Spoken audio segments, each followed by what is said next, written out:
On 5 News tonight, a bust-up over Brexit. A man is jailed for murdering a schoolgirl. And a film company is fined over Harrison Ford's Star Wars injury.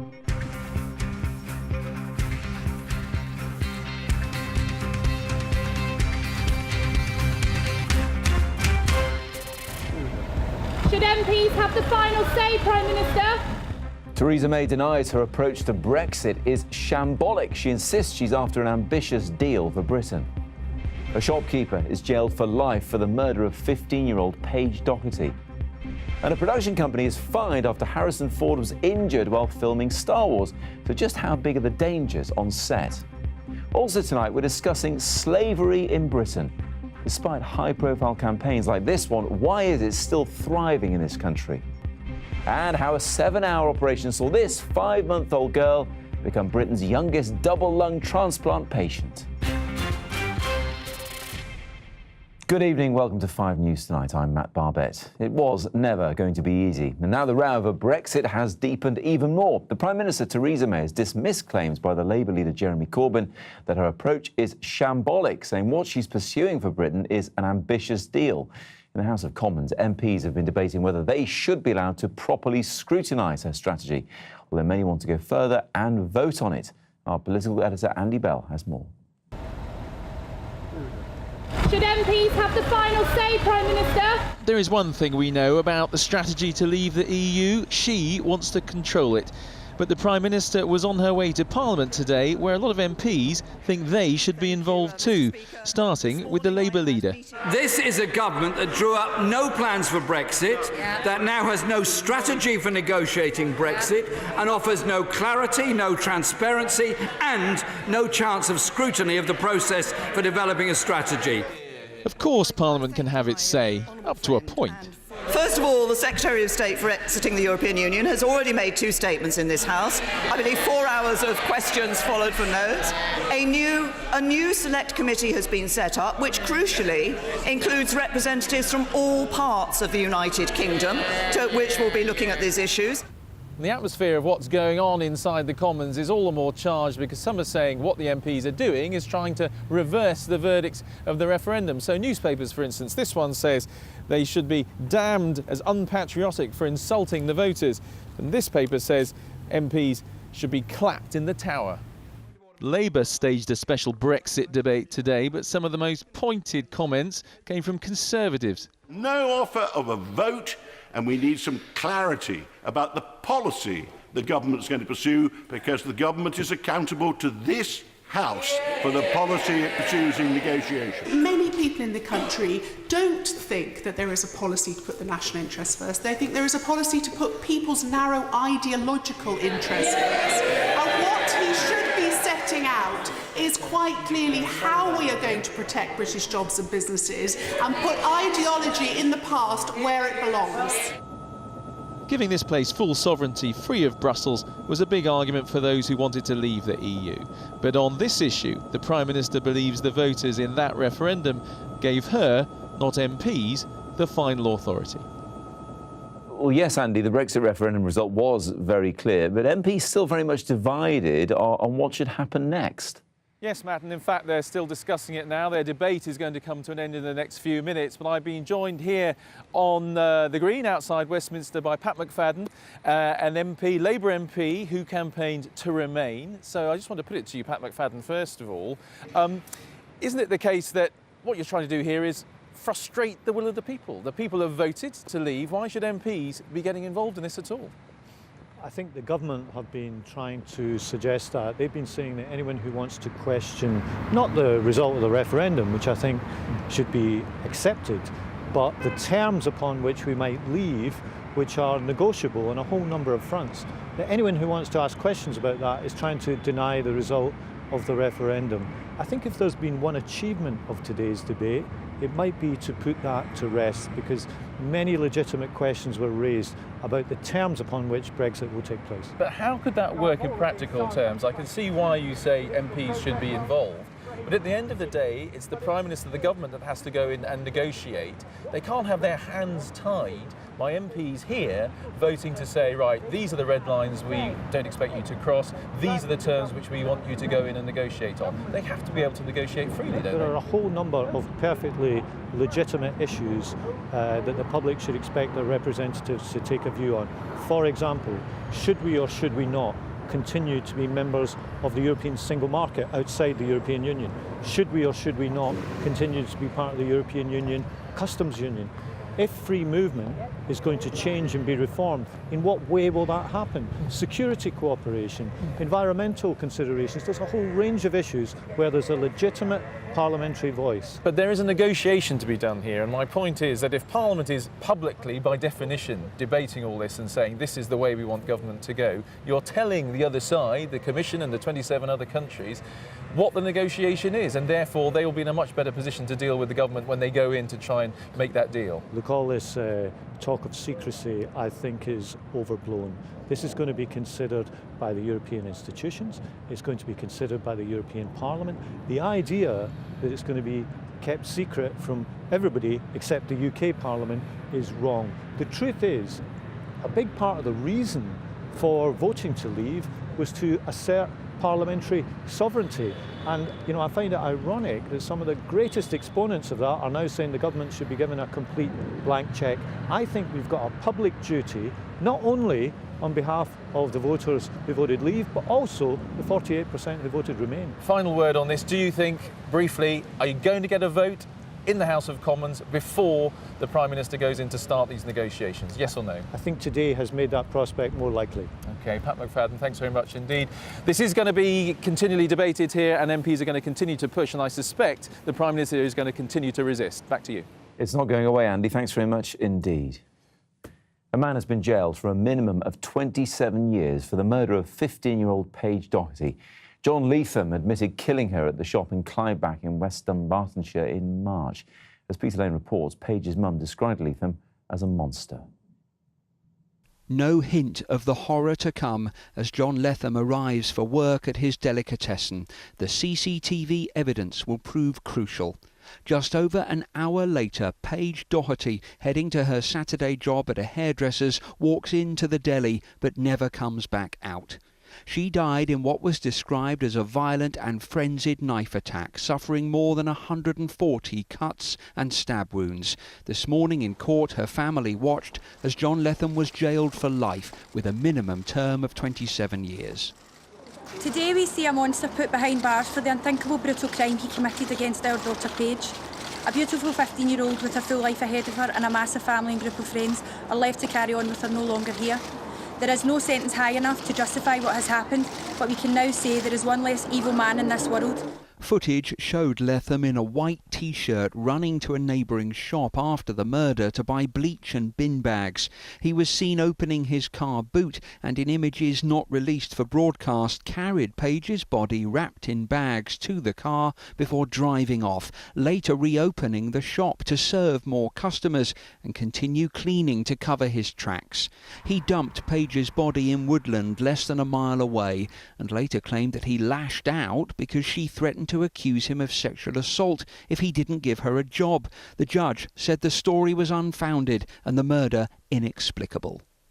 What you did was truly reprehensible. It is impossible to comprehend how an apparently happily married man with a young child who's running a successful business is capable of such an horrific level of violence. As she finished, Letham was led away to shouts of beast and monster from the public gallery. Paige Doherty described in court as a defenceless child and by her family as a kind and generous soul. Peter Lane, 5 News. Dozens of people have been killed in more airstrikes on the Syrian city of Aleppo. This video is said to be from the Al-Fardas district of the city. The latest bombings come as the US and Russia say they're planning to hold talks on Saturday, the first since the collapse of the ceasefire last month. Meanwhile, Russia has stepped up its criticism of Foreign Secretary Boris Johnson after he called for protests outside the Russian embassy over its bombing campaign in Syria. Moscow said the comments were shameful and accused him of anti-Russian hysteria. 3 police officers have been charged with perjury and perverting the course of justice over the death of Kingsley Burrell in 2011. He died from a heart attack after being held in custody in Birmingham. And hundreds of thousands more children in England are being offered the flu vaccination. The programme has been widened this year to year 3 as well as years 1 and 2. Overall, 4 million children will be eligible for immunisation. We've heard all too many cases of young children dying at the hands of their family or carers and being let down by the authorities who could have stepped in. Yet despite repeated calls for action, the majority of child protection services in England still are not up to standard. The report has found that 3/4 of services are either inadequate or require improving. Catherine Jones reports. It's 16 years since the murder of Victoria Clambier, 9 since the death of baby Peter. They slipped through the social services net, just like Kyra Ishak, Daniel Pelka, Hamza Khan and Aisha Jane Smith. But could it happen now? Today, a new report into child protection in England finds vulnerable youngsters are still being failed. I'm extremely disappointed, and I think that children are being let down. The government has had 6 years to address this. They made a commitment that by 2020 every vulnerable child will have good protection around them. Quite frankly, with the report that's come out today, I don't think that's achievable. The National Audit Office reviewed progress since the government introduced reform 6 years ago. It found a substantial rise in workload, with the number of serious cases councils have to deal with more than doubling in the last decade. But nevertheless, today's report condemns poor progress among council-run children's services across England, with 77% of services either requiring improvement or judged inadequate. And it also noted when social workers had a high caseload, poor performance was common. Councils say budget cuts and interference from central government are working against them. Given the cuts and a culture where often councils get blamed instead of helped to improve, then some councils are struggling, and we think that the important thing is to provide services for children in those areas that are safe instead of blaming councils where failures happen. Today the government said it is driving up standards, as keeping children safe from harm is an absolute priority. Far too often, after an appalling case of abuse or neglect, we have heard the promise that lessons will be learned, the phrase never again. But it seems much more needs to be done to make those pledges a reality. Catherine Jones, 5 News. Still to come on 5 News tonight. A film production company is fined over an accident that left Harrison Ford seriously injured. And the little girl who's become a record breaker. For very good reason. We'll see you after the break.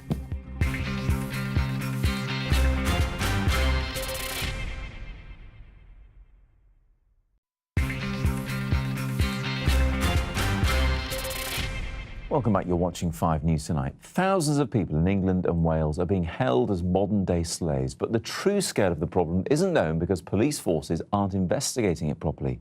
The UK's Anti-Slavery Commissioner is warning that too many cases don't get investigated, with just over a quarter resulting in a crime being recorded. Dominic Reynolds has been talking to one man who was sexually abused while being held as a slave. Slave. And dog, give one bread, may not. They would give bread to the dog, but they wouldn't give you bread. For 6 months after he was brought to London, Dimitri's life was hell. At night he was kept in a shed crawling with rats. In the day he was forced to beg. He told me through a translator that his captors, a Romanian gang, enforced their power through rape. He said that first time that when they rape him, it was just to prove him that they are the boss, and they can do whatever they want with him, and they can use him as they wish. It sounds like a silly question, but what did it feel like during that 6-month period? How did you feel inside? Humiliating, revolting, and ambition for escape. He wanted to escape. His captors are in jail now, but after he escaped from them, Dimitri was turned away from 3 police stations. They didn't recognise the signs of slavery. This raid last month in the West Midlands freed 12 suspected slaves. They'd been sifting rubbish for £1 an hour. The police were acting under the new Modern Slavery Act, but a new report says this isn't happening enough. In the last year, there were more than 3,000 referrals warning of possible victims of modern slavery, but police in England and Wales officially recorded fewer than 900 modern slavery crimes. That's just 28% of cases. And other forces are doing better. In Northern Ireland, 100% of cases were recorded. It is an enormous crime and it's happening here in the UK. So I want to see policing responding to it in the same way as they do to other serious and organised crime like counter-terrorism, like guns and like drugs. As well as this high-profile video campaign, the government says it's using millions from the aid budget to tackle trafficking abroad. The people who imprisoned Dimitri were also holding a 7-year-old girl that they'd trafficked. After the police rescued her, she sent Dimitri a picture. "Thank you for helping me." Are you proud that you helped her? Yes, yes. You feel Yes. proud? This is my preview.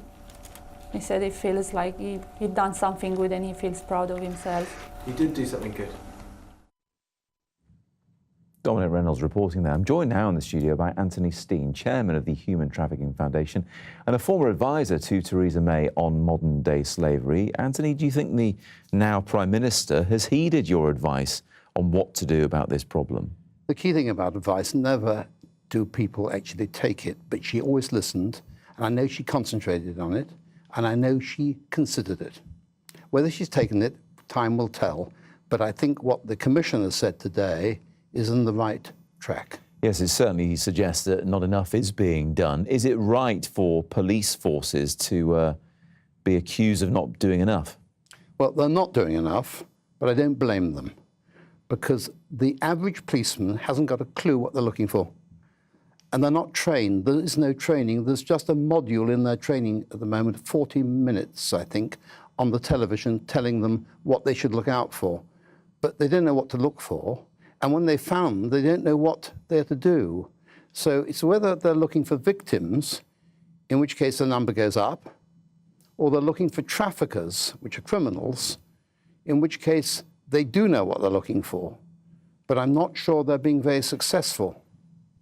I mean, it's an umbrella term, slavery, certainly in the modern day. And you were telling me, just as Dominic's report was being shown there, that it's something that's been going on for 9,000 years. But how can it really exist? I mean, people in servitude, how can it really exist in the second decade of the 21st century? There are people who are slaves, are paid nothing and abused. They're exploited. They are beaten. It's hard to imagine, but there's a lot of Africans who come to Britain who are living in squalor and horror. There's a lot of people now from the Middle East who are smuggled into Britain. We think they're slaves, but they're smuggled. There's a lot of people in the sex industry now, and it's increasing. As long as there's demand, there'll always be customers. And if there's so many people who are being treated like this, surely there are many more who know about it. Are the punishments for treating other humans like this severe enough? Yes. One thing the former Home Secretary did through the Modern Slavery Act, which I played a part in seeing that certain things were including that the punishment now is life imprisonment. It's not ever been meted out. So we've got to train our judges. Again, judges don't necessarily know quite what they're looking at. So finally, Anthony, better training for the police, better training for judges. Is that the one thing that you would like to see happen now? More of a clear explanation about what law enforcement are looking for? Much bigger than that is what's happening overseas. Because unless parliaments in other countries have the same way of looking at slavery as we do, you will always find the disadvantaged, the unprivileged, and the poor being victims to being exploited. That's interesting. So it's a foreign policy issue as well. Anthony, many thanks indeed for coming in. Not at all, it's a pleasure.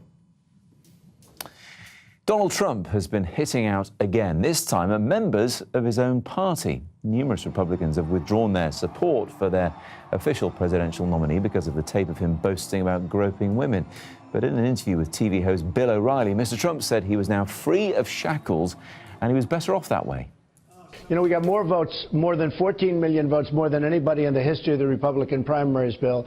And they don't give the support that we really need. Okay, now, but I'm still I think confused. I'm better off maybe without their support if you want to know the truth.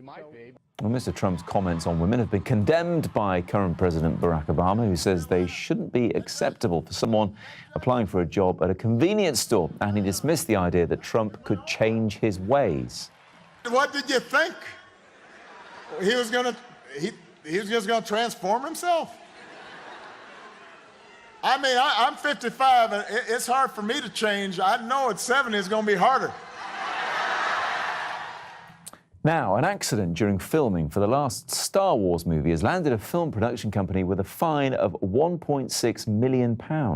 Harrison Ford was seriously injured in the accident on the set of The Force Awakens, and now the company has been sentenced for health and safety breaches, as Julian Drucker explains.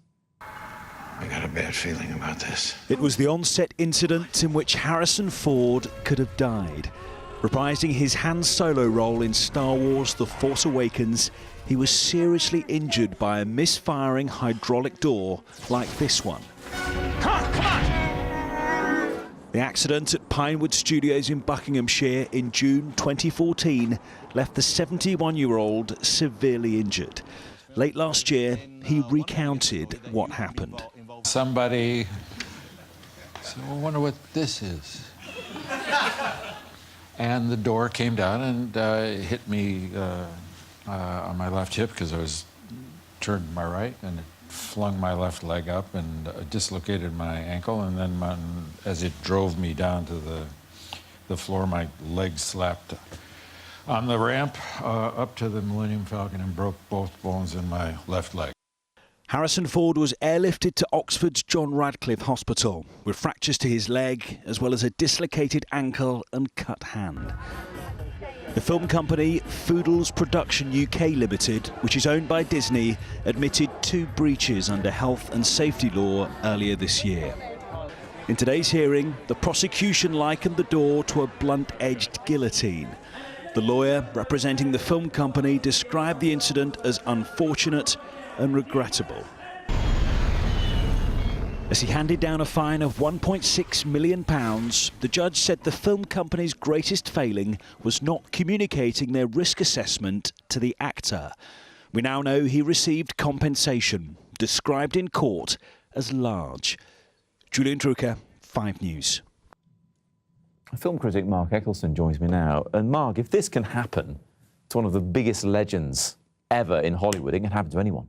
Yes, and anything can happen on film sets because there's so many working parts. There's a sort of construction site, and then there will be pyrotechnics and stuntmen and horses and fake guns and hundreds of people running around trying to do things at a deadline. So in some ways you can have health and safety, but really you can't get rid of risk completely, because what they're trying to do is make things look risky. You know, they're trying to create this idea of chaos and magic and people hanging off buildings, and sometimes people do fall off buildings. But it has to be in a controlled environment. So news of this £1.6 million fine is clearly going to spread around the industry very quickly. Yeah. Will it make things safer for our biggest stars? I think this is a freak accident. I mean, this was in a hydraulic door that was operated remotely that he backed into. I mean, you can't actually sort of imagine that happening, so you can't kind of get rid of that risk of it happening, basically. I mean, things are much better than they used to be. Yeah. I mean, there has been some awful cases. The worst, 1983, with something called the Twilight Zone, in which a helicopter crashed onto 3 actors, 2 of them child actors, and decapitated 2 of them. So, you know, people have died, stuntmen have died on The Dark Knight and Vin Diesel's XXX in 2002. So things do go wrong, but genuinely I think stars are not allowed to do their stunts because of insurance. Yeah, I mean, so they don't get as close to the action as, you know, you might imagine. I mean, accidents happen in all workplaces, of course, but when it comes to movies, are they now going to move towards what, more CGI so that it eliminates the risk? I mean, there's a lot of CGI now, really, already, so I don't think this will change anything. I mean, there's some theories that some actors are quite accident prone. In fact, Harrison Ford is quite accident prone. In his first indie movie, you remember that scene where he doesn't, you know, get the whip on the guy when he was who's got Indiana the sword. Jones, you mean? Okay, yeah. The reason he produces the gun is because he had dysentery and wanted to go back to the toilet. So he just made it up. But he's also limping in The Fugitive because he'd hurt his leg, and he dislocated his back on Indy 2 as well. So he's a hands-on guy. I'm not sure dysentery was his fault, and it certainly wasn't his fault in this case, as it's been proven, and this huge fine has been meted out. Mark, many thanks indeed. Thanks for coming in. Now, she is still just a few months old, but Imogen Bolton has been through more than most. Not long after she was born, she developed an illness that affects only a handful of people in the whole world. It meant she needed a double lung transplant, but doctors were worried her young age and tiny size meant it wouldn't be possible. Thankfully, incredibly, it was. Minnie Stevenson has her story. Now, Imogen Bolton may look like a 5-month-old without a care in the world, but hers is an amazing story, becoming the youngest person in Britain and it's believed Europe to have a double lung transplant. Only a few weeks after Imogen was born, she was rushed to hospital suffering with a rare condition which left her struggling to breathe. Today, you can see the transformation. I don't think there are any words. Thank you isn't enough. I spent 2 days after a transplant crying consistently because, and I say it and I still say it could have so easily have been me. It could have been me that lost my child. Imogen was incredibly lucky. Her match came up within days. Then she had to undergo a complex 7-hour operation at Great Ormond Street Hospital. They have to use magnifying glasses. They're looking at very tiny little lungs. If you think about the airways that are attached, they're about the size of a small straw. So stitching those in and making sure that they're stitched well without problems of leaking. Now Imogen is home, healthy and happy. But her parents say they're eternally grateful. They won't forget while Imogen may have new lungs, another family have lost a loved one. What they need to know is that part of their child does live on in Imogen, and her happiness and her brightness is what you can see shines through, not just from one child but from 2 now. Doctors are now urging more people to think about organ donation. Imogen is proof that lives can be saved. Minnie Stevenson, 5 News. Great news. Absolutely gorgeous as well, isn't she? That is just about it from us for now. Sean Welby is here with the weather next, and Chloe is here with updates throughout the evening on Channel 5. For now, thanks for your company. I'll see you again tomorrow. Bye-bye.